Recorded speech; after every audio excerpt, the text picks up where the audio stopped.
The topic of my presentation is Amendment Act 104 of Indian Constitution. This act was introduced on 9 December 2019 and in Lok Sabha on 10 December 2019, in Rajya Sabha on 12 December 2019. The main purpose of this act is to extend the deadline for reservation of seats for the members of scheduled caste, scheduled tribes, and in Lok Sabha and State Legislative Assembly for a period of 10 years. There are certain constitution provisions which are related to the reservation of seats for scheduled caste and scheduled tribes and some representation of Anglo-Indian community by nomination in Lok Sabha and Legislative Assembly of State. Some of these provisions may be: first, Article 334, which talks about the provisions of Constitution.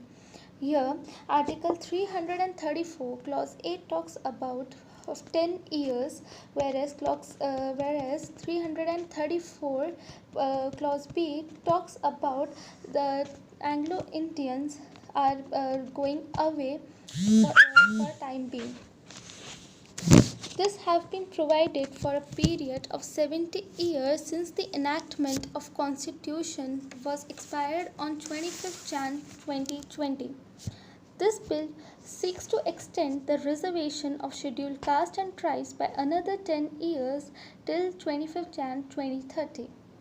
Some controversies was being raised by the opposition, Mr. Azad, that the bill was committing injustice and there was a need for socio-economic protection and political empowerment. Also, no ticket was being given to Muslim for Lok Sabha elections. Further, he added that sometimes we get hurt and hence there should be some mutual respect. His submission to minister was that since he is the opposite party, so he can only put his view, but the ministry has a power to govern it. This Amendment Act was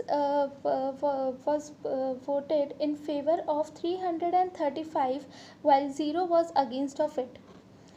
Further, there were 84 members of scheduled caste present and 47 members from scheduled tribes. Further, the structure of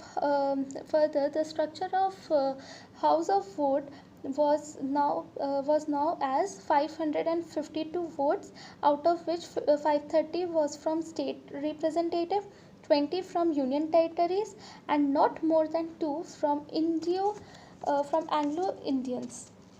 Anglo-Indians further stated that an amendment to Constitution was being rectified by legislation of not more than half of the state by resolution.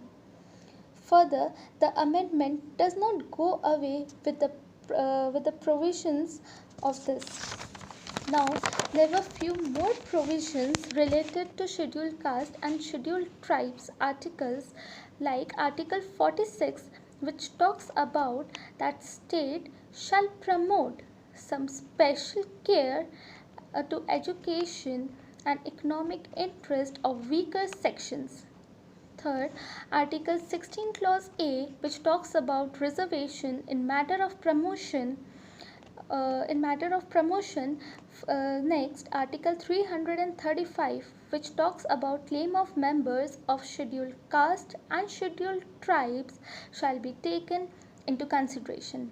At the end, I want to conclude that yes, I am in favor of this Amendment Act 104, but then the opposition view was, but then I can't neglect the opposition view also, as I am in support of that too.